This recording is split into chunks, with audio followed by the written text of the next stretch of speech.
Hello मेरे प्यारे दोस्तों, तो कैसे आप सब। उम्मीद करती हूँ अपनी लाइफ को बहुत ही पॉजिटिविटी के साथ एंजॉय कर रहे होंगे। दोस्तों, आपको पता होना चाहिए कि हमारी मेंटेलिटी से हमारी बॉडी पे क्या इफेक्ट होता है। तो जैसे हम किसी निगेटिविटी का एहसास करते हैं, घबराहट महसूस करते हैं, तो ये सारी मानसिक स्थिति जो है वो हमारे शरीर पे क्या असर करती है और हमारे शरीर में कैसी बीमारियां पैदा करती है जानेंगे।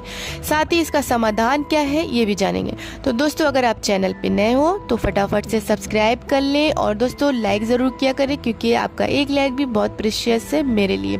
तो वीडियो दोस्तों काफ़ी हेल्पफुल है और इसको आप लास्ट तक सुने, क्योंकि इससे आपको पता चलेगा कि आपकी शारीरिक बीमारियों का रीज़न क्या है।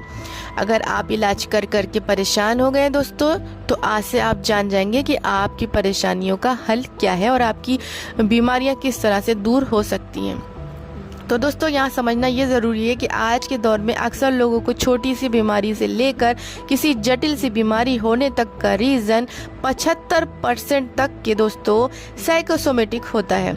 तो दोस्तों, साइंस ने भी रिसर्च में यही जाना है कि 75% बीमारियाँ साइकोसोमेटिक हैं। अब साइकोसोमेटिक क्या है दोस्तों, जानते हैं। साइकोसोमेटिक यानी दोस्तों विदाउट एनी रीज़न दर्द होना, विदाउट एनी रीज़न किसी भी बीमारी का होना। कोई भी बीमारी की वजह नहीं है, कोई भी इन्फेक्शन नहीं है, कोई भी वायरस नहीं है, फिर भी शरीर बीमार हो रहा है। अक्सर लोगों को कहते सुना गया है कि उनकी सारी रिपोर्ट्स नॉर्मल है, फिर भी उनका दर्द बना रहता है, उनकी बीमारी बनी रहती है। शरीर में अगर बीमारी का कोई भी रीज़न दोस्तों नहीं मिल रहा है तो समझ लें कि ये साइकोसोमेटिक है। अब सबसे इम्पॉर्टेंट बात ये समझनी होगी आपको कि साइकोसोमेटिक बीमारियों का दुनिया भर में कहीं पर भी आपको मेडिकल में इलाज नहीं मिलेगा। आपको कहीं भी दर्द हो रहा है, जैसे आपके पेट में दर्द हो रहा है, आपके दिमाग में दर्द हो रहा है, आपके जोड़ों में दर्द हो रहा है, आपके सर में दर्द हो रहा है, दर्द कहीं पे भी हो रहा है, अगर दर्द का कोई भी रीज़न डॉक्टर नहीं ढूंढ पा रहे हैं तो ये आपको साइकोसोमेटिक बीमारी है। दोस्तों, इसको ठीक करने के लिए यहाँ पे आपको ये समझना होगा कि साइकोसोमेटिक बीमारी पैदा कैसे होती है। तो दोस्तों, साइकोसोमेटिक बीमारी के पैदा होने का जो रीज़न है वो आपकी नेगेटिव थिंकिंग है और नेगेटिव फीलिंग है, नेगेटिव एहसास है, जिससे बीमारियां खड़ी हो जाती हैं। जब ये नेगेटिव एहसास कंटिन्यू हमारे दिमाग में लंबे समय तक हम रखते हैं तो हमारे दिमाग में नेगेटिव स्तर के केमिकल क्रिएट होते हैं, जिसे कहते हैं दोस्तों सेरोटोनिन, डोपामाइन। ये दोनों केमिकल पूरे शरीर में फैल जाते हैं और शरीर के किसी भी पार्ट में प्रॉब्लम क्रिएट कर देते हैं और इससे पीड़ित व्यक्ति बेवजह परेशान होता रहेगा, सारी जांचें करवाता रहेगा, फिर भी उसको रीज़न नहीं मिल पाएगा, क्योंकि रीज़न दोस्तों उसकी सोच में होता है, उसकी फीलिंग में होता है। उसकी नेगेटिव सोच के चलते लंबे समय तक सोचने की वजह से दोनों रसायन परेशानियां उत्पन्न करना शुरू कर देते हैं। तो इसका इलाज करवाने के लिए लोग डॉक्टर के पास दौड़ना शुरू कर देते हैं, कभी ये डॉक्टर तो कभी वो डॉक्टर। डॉक्टर भी क्या करते हैं दोस्तों, आपको पेन किलर देते हैं और एंटीबायोटिक्स दे देते हैं, तो आपको दर्द में थोड़ी राहत हो जाती है, लेकिन कुछ ही समय में वो राहत फिर ख़त्म होने लगती है और आपका दर्द फिर स्टार्ट हो जाता है। क्योंकि दोस्तों आपके पेन की जो मेन वजह है, जब तक वो ठीक नहीं होगी तब तक बीमारी जड़ से कभी ठीक नहीं हो सकती है। दोस्तों, जब तक आपके दिमाग में नेगेटिव एहसास रहेंगे तो तब तक के आपका इलाज संभव नहीं है। अगर दोस्तों आप नेगेटिव एहसास में रहेंगे तो आज नहीं तो कल शरीर में बीमारियां आपके ज़रूर पैदा होंगी और आपको ज़रूर परेशान करेंगी, ये बात तय है। जिनको भी ढेरों बीमारियां हो रखी हैं और डॉक्टर के इलाज से उन्हें कोई फ़ायदा नहीं हो रहा है, तो उनको समझ लेना चाहिए कि उनकी बीमारियां साइकोसोमेटिक हैं। तो मेरे प्यारे दोस्तों, आपको दवा से इलाज नहीं लेना है, इसका इलाज अपनी मानसिक स्थिति से करना है, अपनी मानसिक स्थिति को ठीक करके। अगर आप बहुत नेगेटिव सोचते हैं, बहुत गुस्सा करते हैं, अगर किसी भी बात से आप बहुत जल्दी दुखी हो जाते हैं या आप बहुत दिनों से किसी बात को लेकर दुखी रह रहे हैं या कोई भी बात से आप डर रहे हैं या किसी बात से आपको घबराहट हो रही है, तो ये साइकोसोमेटिक बीमारियां आपके शरीर में फैल जाएंगी।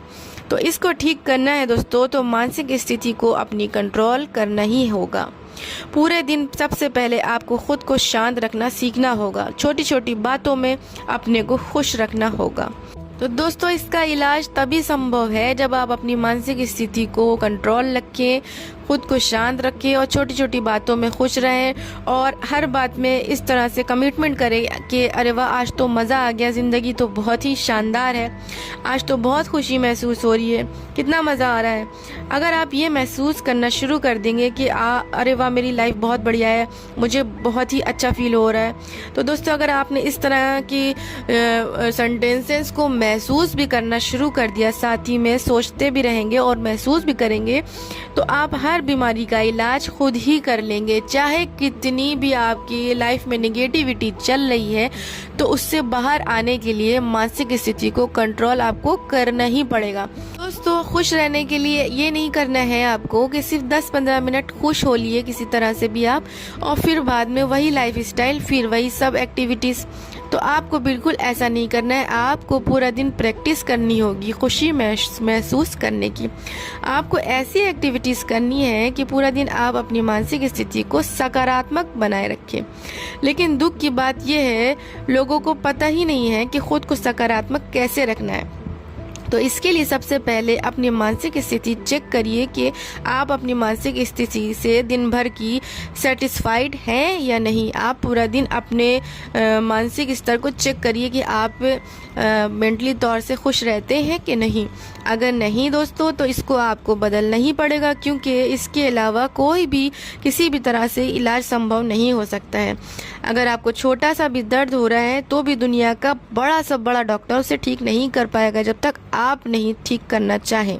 प्यारे दोस्तों, आपने ये जान लिया कि 75% तक की हमारी शारीरिक बीमारियां मानसिक स्थिति के कारण उत्पन्न हो जाती हैं, और जिनका इलाज डॉक्टर से हम करवा के परेशान होते रहते हैं, फिर भी हमको आराम नहीं मिलता है, और बल्कि वो दवाइयाँ हमारे पेट में जाके और कोई नई बीमारियाँ पैदा कर देती हैं। तो मेरे प्यारे दोस्तों, ये अच्छी बात है कि आप दवा खाएं, कि ये अच्छी बात है कि आप खुश रहें।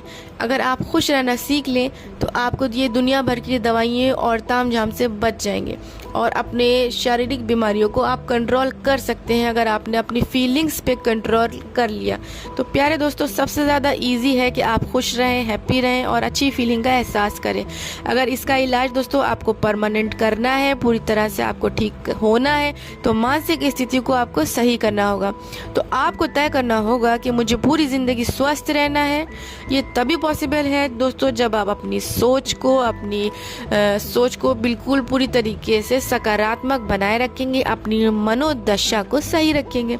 तो मेरे प्यारे दोस्तों, उम्मीद करती हूँ कि आज से आप बिल्कुल खुश रहेंगे, अपनी मनोदशा को अच्छा रखेंगे, हैप्पी रहेंगे और सकारात्मक अपनी सोच को रखेंगे। इसी उम्मीद के साथ इस वीडियो को यहीं पे ख़त्म करती हूँ। जब तक के लिए मुझे दे इजाज़त। Good bye.